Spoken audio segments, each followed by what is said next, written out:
Maghapon sa loob ng bahay si Simon sapagkat abala sa pag-aayos ng kanyang mga alahas at armas. Inilagay niya ang lahat ng naipong kayamanan sa loob ng isang maletang bakal na nababalutan ng lona. May ilang natirang pulseras at alfiler na kanyang panregalo.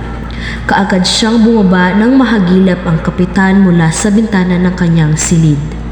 Kapitan, nais kong sumama sa inyong pag-alis. Hindi ko ibig na magpaiwan, lalo na't aalis ka na, Kapitan General. At ang papalit sa iyo ay isang huwaran. Baka mabawi pa ang aking mga kayamanan.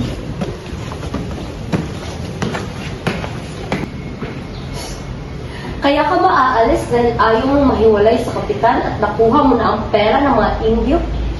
Pagsimot na ang parang ay maghahanap na ng ibang lugar ang balang.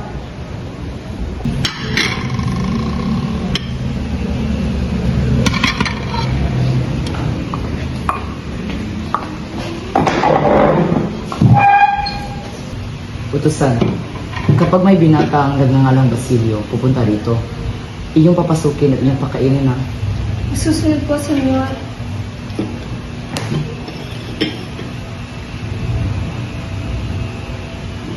Maraming salamat.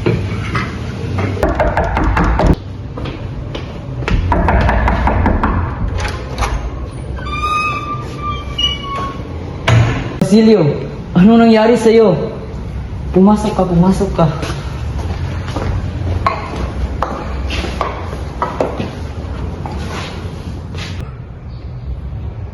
Ginoong Simon, isa akong masamang anak at kapatid sapagkat nilimot ko ang mga kaluluwang pinahirapan at pinaslang, kaya ako'y pinarusahan ng Diyos. Ngayon ay nakahanda na akong gumanti ng masama laban sa kasamaan. 4 na buwan na ang nakalipas mula nung kausapin ninyo ako tungkol sa Olympiano. Ako'y tumangging mag-iisa at yun ay isang malaking kamalian. Tumutol ako sa paglahok ng himagsikag at ito'y nabigo. Bunga nito'y nabilanggo ako at utang ko sa inyo ang aking paglaya. Tama nga pala kayo. Ako'y narito upang humingi ng sandata at hangaring sumiklan ang paghimagsikag. Nakahanda na akong ipagtanggol at bigyang katarungan ang mga sawimpalan. Nawala ang pag-aalinlangan sa mukha ni Simon. Bumakas ang kasiyahan ng tagumpay sa kanyang mga mata. Natagpuan na niya ang hinahanap. Tama ako, sapagkat nasa panig ko na ang katuwiran at katarungan ng mga sawimpalan. Mabutit na parito ka. Nagpapasalamat ako at binawi mo ang inyong pag-aatubili. Binigyan mo ako ng panibagong pag-asa at dahilan kung bakit ipagpatuloy ko ang aking plano. Ang himagsikan. Dahil sa iyo, napawi ang aking pag-aalinlangan na ipagpatuloy ito. Bigo ang kilusan dahil sa aking pag-uurong sulong. Nagkaroon ako ng pag-aalinlangan nang dumating ang sandali ng aking pag-ibig. Ako'y naging bihag ng pag-ibig at ayaw ako nitong bitawan. Ngayon ay patay na ang aking pag-ibig. Hindi na ako magdadalawang isip pa na ipagpatuloy ang aking mga plano. At dahil sa iyo ay nabuhay muli ang aking damdamin na ipagpatuloy ang himagsikan. Kung hindi lang sana huli na, ako sa mataas ng antas, siyang magsusulsol upang higit na mapag-imbot at itulak na matuwid ang mga kawalan ng katwiran. At ikaw naman sa kabataan ng bayan upang magising at pasulukin ang kanilang mga dugo.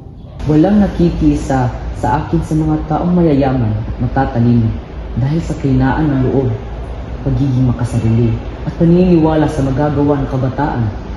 Sa mga kabundukan, mga taong apinya na tagpuan ang pakikiisa at tinahangad na pagtulong.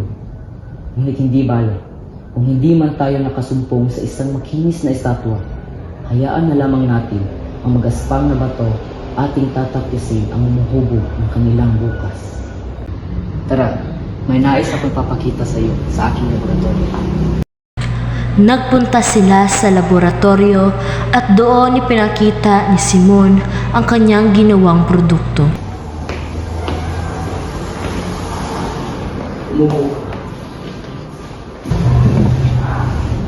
Alam mo ba kung ano ito? Pampasabog? Tama ka. Nitroglycerin. Ngunit higit pa ang bisa nito sapagkat ito ay itinipong luha ng mga sawimpalad, mga tinimping galit, mga pagdurusang naghihintay ng paghiganti. Papasabihin ito ang mga masasama at mga salot ng lipunan natin. Maririnig ng lahat malakas na pagsabog ng kasamaan na aking pinasingaw ang mga.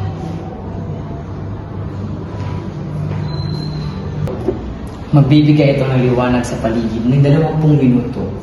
Malipas ang 20 minuto ay tsak na may lalapit sa lamparang yan. At itataas ang lamparang ito.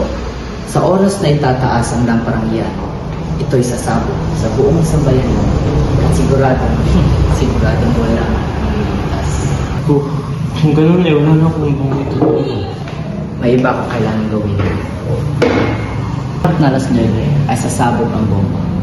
Hindi na mangyayari ang kabiguang nangyari noon ngayon nandito ka na. Sa oras na maririnig nila ang pagsabog ng bomba, magsisilabasan ng mga armadong tauhan, ang mga inapi at mga kapuspalan, magkikipagtagpo kay Kabesan Tales sa may Santa Mesa.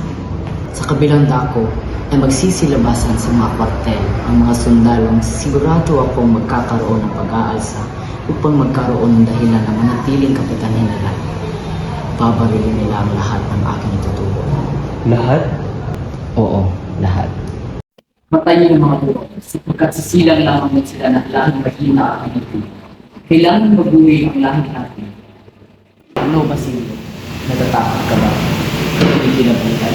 Ano ang pagkamatay ng 2,000 tao kumpara sa milyon na ligtas na may pangalan? Kailangan malipo ang mga masasama.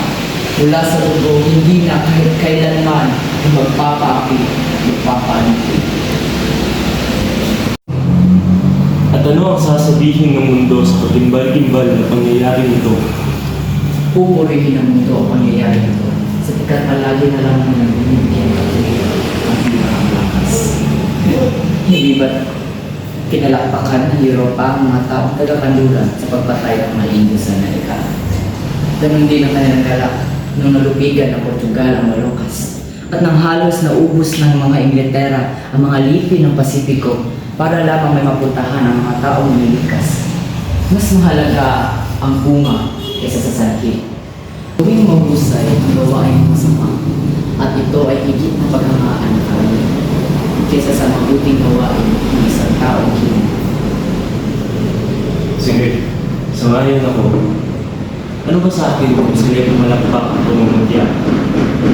Ang mundo ay walang malasakit sa mga taong api, sa mga kawawa at mahihinang babae. Bakit ko pagmamalasakitan ang lipunang hindi nagmalasakit sa akin? Yan ang gusto kong marinig sa iyo, Vasily. Hintayin mo ako ng alas 10 sa harap ng simbahang San Antonio kung saan bibigyan ko kayo ng muling libre. Tandaan mo, alas 9 pa lamang ang malayo pa na sa kalian.